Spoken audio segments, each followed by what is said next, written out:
Hello! Welcome to Glittership, episode 62. This is your host, Kefi, and I'm super excited to share this story with you.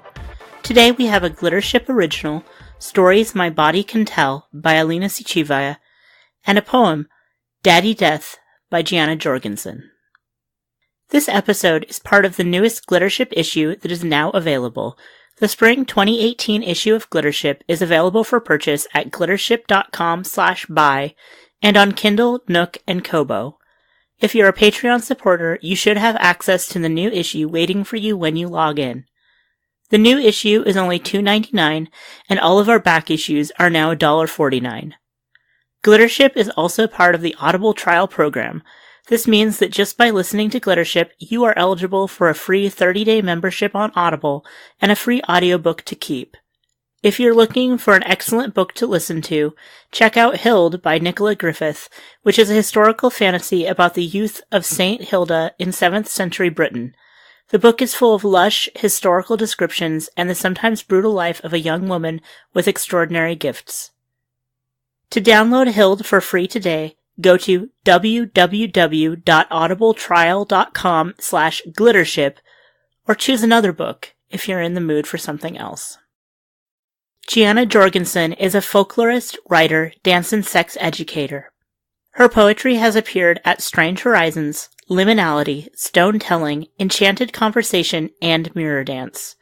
She blogs at Pathos, www.pathos.com/blogs/foxyfolklorist, and is constantly on Twitter at foxyfolklorist. Daddy Death by Gianna Jorgensen. Death is just. Death is fair. Death was ours first and still loves us best. I had only one father that mattered. Daddy Death, godfather to lost boys like me, who arrived alone and quaking, newborns at the gates of the club, too new to know our language, our customs. I was Daddy Death's favorite, strong and young, a pup lapping up rules and adoration and learning so quickly to spot our kind in the waking world. The closeted businessman, father of four, the baker, the lawyer, the burly school bus driver, and more politicians than I could count. I eyed them all, a spectre of Daddy Death in my vision, nodding as if to say, "He is one of ours. He belongs to our underworld, if only he'd let himself." Daddy Death is fair and even-handed with all, even me, especially me, bears and pups and dykes and more, meting out punishment when deserved, but oh so tender, so gentle with aftercare. That was before the rumors, the slow illness preying on us, whispering, "Grid, gay, go away," and the clubs closed as the body count rose. Aging monarch on shadowy throne, Daddy Death lasted longest, but stopped going out, except for the appointments, and I was his messenger boy. I, who passed well enough in the straight world. I, who charmed all the pharmacists. I, who could still see unerringly when I meet a man that he is one of ours. He may yet escape the plague, though Daddy Death looms over his bed each night, an invitation, a warning, a man whose heart can hold us all. Love is a door, love is a dungeon, where a tender man presses pain into your skin and shows you to yourself. Daddy Death waits for me in the next world, while I do his work in this one, shepherding boys. So young to be in so much pain, but so was I at that age, and now we know so much more, and the medicine takes root in our bodies, and though decimated, we grow strong again. Alina Sichevaya is a writer and student based in North Carolina. She is a graduate of the Alpha Workshop, was a finalist for the 2017 Dell Magazine's Award, and her work has previously appeared in Strange Horizons. In her spare time, Alina plays a lot of Overwatch and waves a string around for her very large orange cat. She can be found on Twitter at Alina_Sichevaya, and you can visit her website at Sichevaya, SICHEVAYA.wordpress.com. Our narrator is Kirby Marshall Collins. Kirby is a Los Angeles-based writer and director with a hunger for authentic, hopeful storytelling. She got her start writing Disney spec scripts as a child before going on to gain a BA in theater, film, and digital production. She'd like to thank her high school English teachers for always volunteering her to read in class. If she can do The Odyssey solo, she can do anything. Stories my body can tell. My mama used to tell me I was born screaming, sticky, and uglier than every sin she'd ever known, which was all of them. I still like to remember that. Gives me a warm feeling in my stomach, especially when it looks like I'm about to die the same way. I'm remembering it now. My throat feels skin, but on the inside, and my lips stick to each other, the blood from my nose drying over them. It's definitely broken, and one of my lips might be split. One of my eyes is swollen shut. I've had worse. I'm not exactly dying, but it hurts to breathe, and my ribs feel like they're falling to pieces inside of me. They probably are. The girl doesn't punch me again. She doesn't have to. I feel like my insides are turning into soup as she hauls me up right by my hair. Somewhere in the parts of my head that aren't full of feeling like shit, I think that I need a haircut. Tell Creighton where she can shove her cheap fist next time, she hisses in my ear. Then she bites it. Just for good measure. It could be hot if she doesn't then pull away and take part of it with her. I don't scream, or I do, but I don't have the air in me to do it right, and it comes out in a low, embarrassing wail. I don't think she can fit an entire grown woman up her ass, but I'm sure she'll appreciate the message, I hiss. Flecks of pink spittle land on the carpet in front of me. It's satisfying to watch them soak into the plush surface, especially when they're next to the bright red stains that got there when the kid shoved my face into the floor and held it there. She can leave now, says the man at the window. Some official from bumfuck nowhere with 6 lifetimes worth of gambling debts. How he can afford this kind of muscle is beyond me. How he can stand there not even glancing over as I get the shit beaten out of me? That I can understand. The kid hauls me back to my feet, meaty hands still fisted in my hair. Some of it comes out in her fingers as she pulls me out of the study and she readjusts her grip. You know, snot, I start, but forget my words. It's not polite, I say. Beating your elders to a pulp's a dick move. I'll remember that the next time a crusty hag like you shows up at the door, she says, before letting go of my hair. I turn around, raising my fist for a last punch. Before I can even get close, she plants a hand squarely between my tits and shoves me backwards out the door.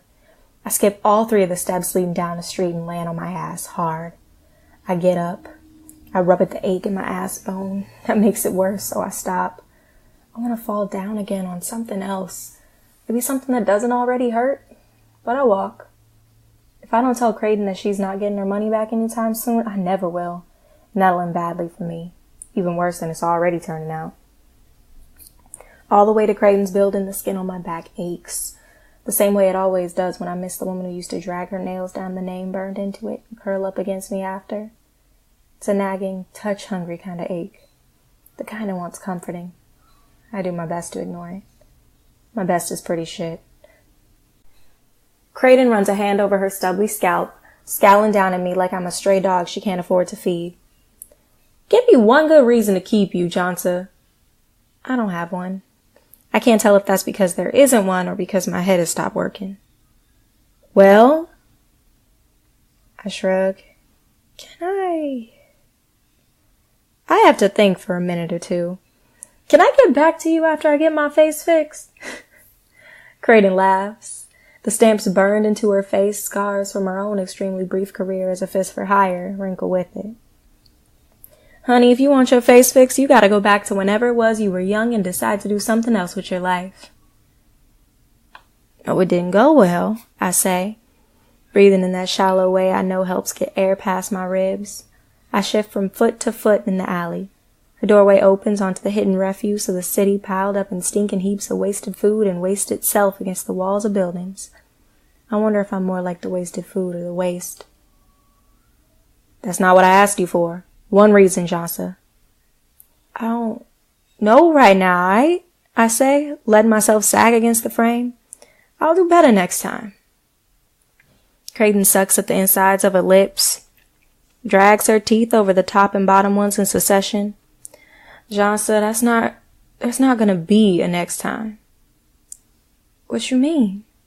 The split lip and broken nose are making talking harder and harder. You have to understand at this point, I'm about to start sinking more money into keeping you alive than you're bringing back to me, said Creighton. You get that, right? Wait, I lean forward, shaking my head quickly before getting dizzy and stopping. No, you can't. I'm sorry, Jansa. I'd keep you if I could, she says. It's almost like she means it. Her face folds in all the right ways, but I know better. What she says next hurts worse than letting me go.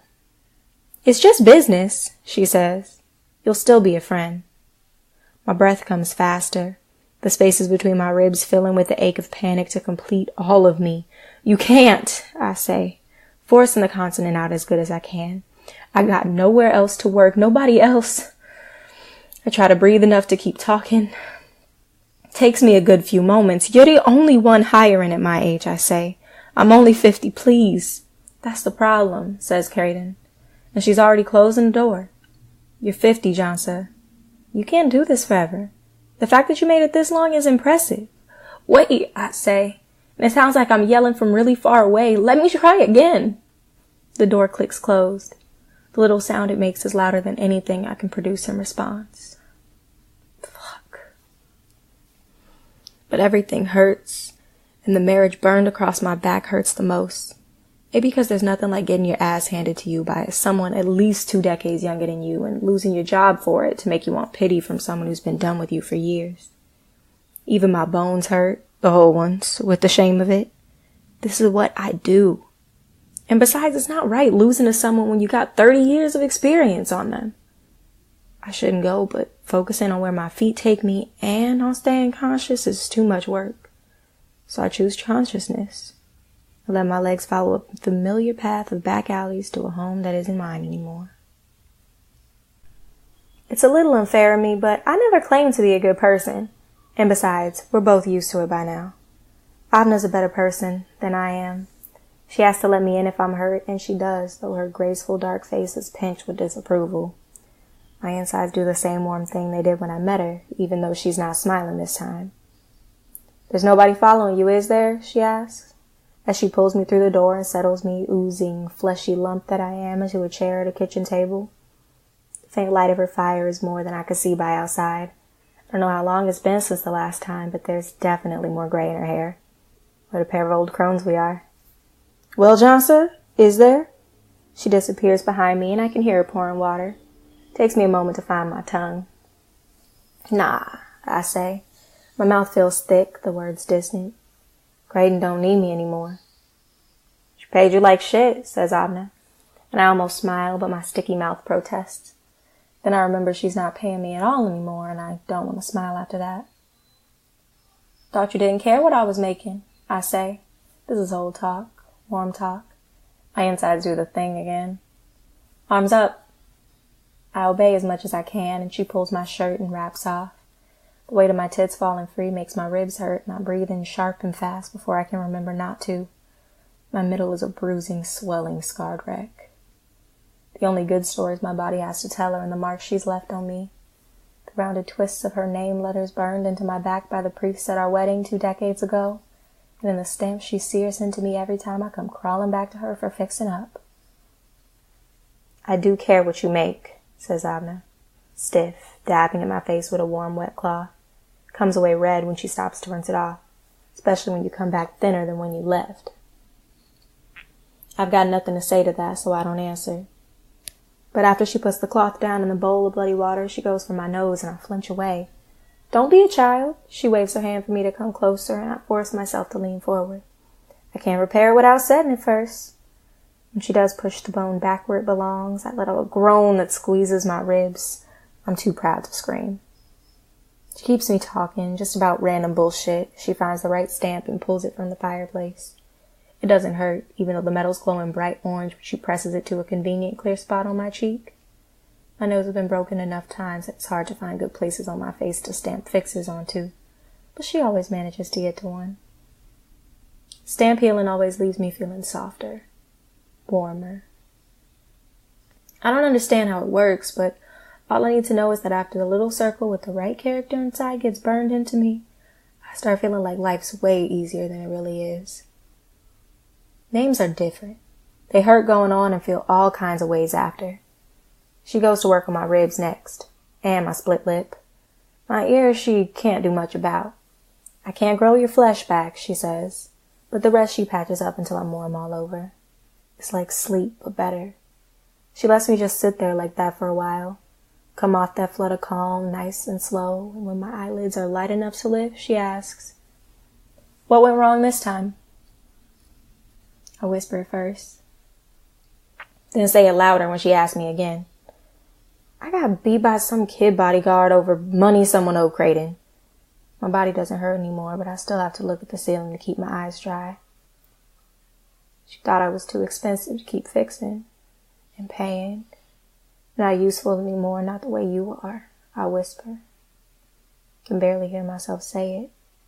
I clear my throat. Got anything to drink? Abna pulls a bottle of something clear and colorless off the shelf above the fireplace and opens it. I take a long pull that burns my throat in a way some would consider less than pleasant. I put it down on the table, maybe a bit harder than I should, and it sloshes up the sides, not like my innards probably did earlier. You know how we used to talk about it sometimes when we were still... I try again. You know how we talk about it when we were younger? Which one of us would still be working? That's not really what was happening, and you know it, says Abna, looking at the bottle for a second before deciding against it, instead of shoving the cork back inside. I told you you couldn't keep it up for long. That's what I meant. This is an old argument, a well-worn one that fits between us nice and snug, but it's deeper this time. It was fine back then, I say, more to my hands in my lap than to her. She couldn't have been more than 20. That's what really fucks with me. And she's got nothing of the ardent in her, just muscle, you know? Abna gives me a sad smile. She opens her mouth to say something, closes it again, and answers. There's an art to being a mercenary. There's efficiency. And then there's just throwing your weight around hoping it lands somewhere. I'm not crying. I swear I'm not crying, but my voice catches like I might and it disgusts me. So what are you going to do about it? She sounds completely calm, collected, nothing like I've ever been. Can I? Abna stands so quickly it makes my head spin. Don't ask. That's when I start crying. Why not? What do you think it's like for me when you ask to come back? She returns, folding her arms around herself like she's holding herself together by the force of it. You say every time that it's the last that you'll either stop breaking yourself for money or just stop coming back, and then you just leave in the mornings like nothing happened. What am I supposed to do with that? There's no point defending yourself when you know it's only going to get you hurt worse. I learned that today, if nothing else. So I say nothing. We sit like that, and I drink, not enough. She only looks at me like she wants a response that I don't know how to give. I get it, I finally say, but I'm out of work now. Creighton was the only one paying for someone my age. There's a difference between understanding and not having a choice. That's fair, I say, because it is. We won't get very far with you tonight, will I? I would agree, but that implies too much of a future for me to want to risk it by responding. Abner places the bottle on top of the mantelpiece. I'm not letting you back out there until you slept, she says, glancing at the door. Leave at dawn. Or don't, but do it when you're not on your last legs. I don't need to put you back together twice in as many months. Take the bed. But Johnson, take the bed. You're a terrible liar, and even worse when you try to fake humility. This, too, is old territory. Streets we've had dustless with our footsteps. Thanks, I say. If you stay, We're talking, she calls after me as I make my way to her bedroom. In the morning when you're functional, we're talking. I drop myself on top of her covers and regret it. My insides were always slower to pull themselves back together than the rest of me, and watch her through the open door. She's gone up in the world. The last time I was here, it was a curtain.